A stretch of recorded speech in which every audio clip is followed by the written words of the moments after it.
You push through another workout, power through a stressful workday, tell yourself you'll rest when things calm down. You're sore, drained, running on caffeine and willpower. And yet somehow, someone who trains less than you, who actually naps, who takes real weekends off, ends up stronger, sharper, more energized than you are. That doesn't seem fair, unless effort isn't actually what makes you stronger at all. What if the hustle is just the setup, and something else entirely is happening behind the scenes to build the strength you're chasing? Here's why rest, not hustle, is what actually makes your body stronger. It breaks the basic math we've always trusted. More effort should equal more reward. But somewhere between the gym and the next morning, that math falls apart. The person doing less is winning.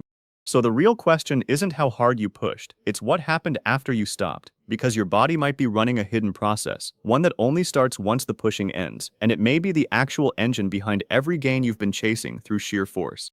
Let's follow the cycle from the very beginning, right at the moment the effort happens. Picture a hard workout, or a brutal, back-to-back meetings kind of day. In that moment, something breaks. Muscle fibers get tiny tears in them, so small you'd never see them, but real enough that your body registers actual damage. At the same time, the fuel you are burning to push through it, glycogen, the stored form of usable energy inside your muscles, gets used up.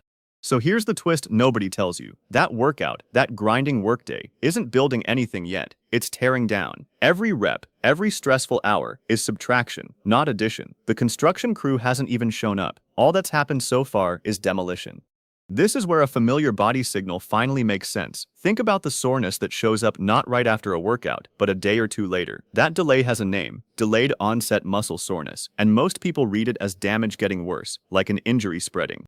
It's actually closer to the opposite. That soreness shows up right in the middle of the repair window, when your body is sending in cells to clean up the micro tears and start rebuilding the fibers stronger than they were before. The ache isn't the wound getting worse, it's construction noise.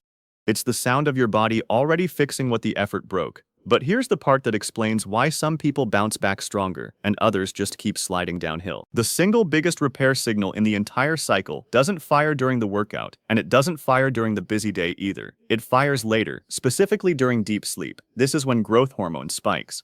Growth hormone acts almost like a foreman walking the job site, directing raw materials to the exact spots that took damage, telling cells when to rebuild and how much to reinforce. If someone trains hard and then shortchanges sleep, that foreman barely shows up.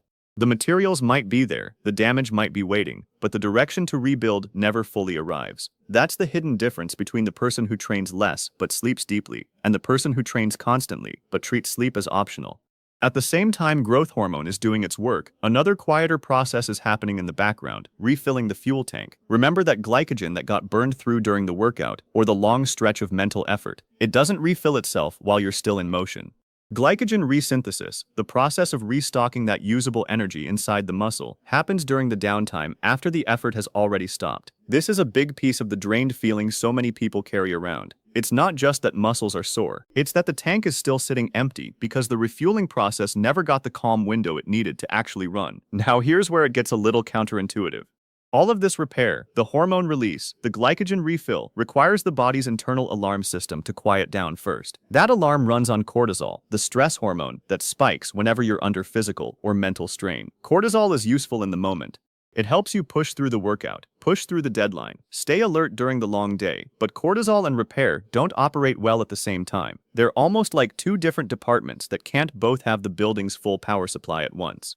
As long as cortisol stays elevated because you're moving straight from one workout into the next task, or straight from one stressful meeting into another, the repair department stays underfunded. The body is technically willing to rebuild.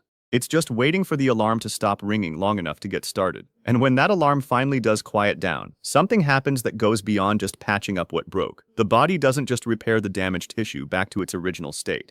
It builds slightly more capacity than before, as a kind of buffer against the next round of stress. Part of this shows up through a process called mitochondrial biogenesis, which is really just the body producing more of the tiny structures inside cells that generate usable energy. Think of mitochondria as small power plants scattered throughout your muscles. After a demanding effort followed by real rest, the body doesn't just rebuild the power plants that were strained. It adds a few more, anticipating that this level of demand might happen again. This is the part of the cycle that explains rising energy capacity over time, not just rising strength.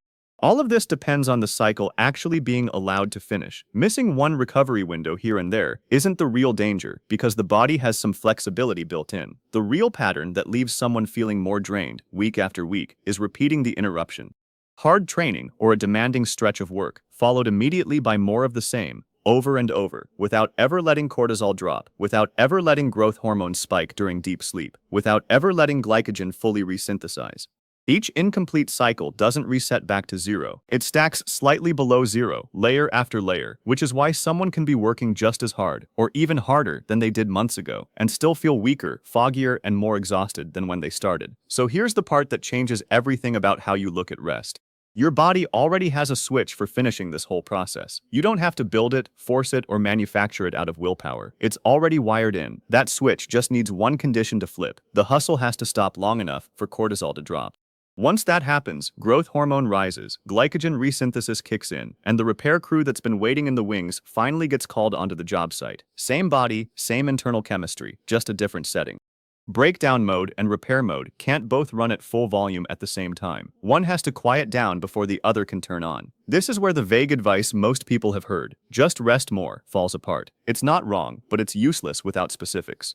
What actually flips that internal switch isn't the absence of activity in general, it's one deliberate window, placed right after the exertion, where nothing else competes for your attention. 10 to 20 minutes, no phone, no multitasking, no scrolling while you tell yourself you're relaxing. After a workout, after a brutal string of meetings, after a long stretch of decision-making that left your brain feeling like static, that window is where cortisol actually gets the chance to fall, instead of staying elevated because you slid straight into the next demand. Small window, real effect, because it's giving the body the one thing it was waiting for the whole time, quiet. And here's a shift worth sitting with. That heavy, worn-out feeling after a hard effort, the soreness, the low-grade exhaustion, the sense that you just don't have anything left, none of that is your body falling behind. It's the opposite. It's the surface signal of a system that's already staged and ready to start rebuilding. The fatigue isn't a warning that something is wrong. It's a cue. It's your body's way of saying the materials are in place, the demolition is finished, and it's waiting on you to stop moving long enough to let construction begin. Next time that heaviness shows up after a demanding stretch, that's the exact moment to take the window, not push past it. Give this a week, not as a leap of faith, but as something to actually watch. After a workout or a genuinely hard day, take that short window instead of immediately reaching for the next task. Nothing dramatic has to happen for you to notice something. Maybe the soreness the next day feels like it eases a little sooner than it used to. Maybe the afternoon doesn't have that same hard crash it usually has, the one where your energy falls off a cliff around 3 o'clock. These are small, ordinary signals, but they're the ones that tell you the cycle is completing instead of getting cut off halfway through, over and over, the way it may have been for a long time. Which brings us back to where this all started. The person who trains less, naps without guilt, and actually takes their weekends off isn't skipping the work, they're finishing it. The hustle was never the whole story, it was only ever the first half. It creates the micro tears, drains the glycogen, raises the cortisol, sets the whole system up for something bigger. But the actual strength, the sharper focus, the steadier energy, all of that gets built afterward, and the quiet part nobody claps for. Think of it like a bow. It has to pull back, fully, before it can launch anything forward. Your body works the same way. It has to fully rest before it can come back stronger. So the next time you feel guilty for taking that pause, for closing your eyes for 20 minutes instead of opening your laptop, remember what's actually happening underneath. That's not you slowing down. That's your body finishing the job the hustle started.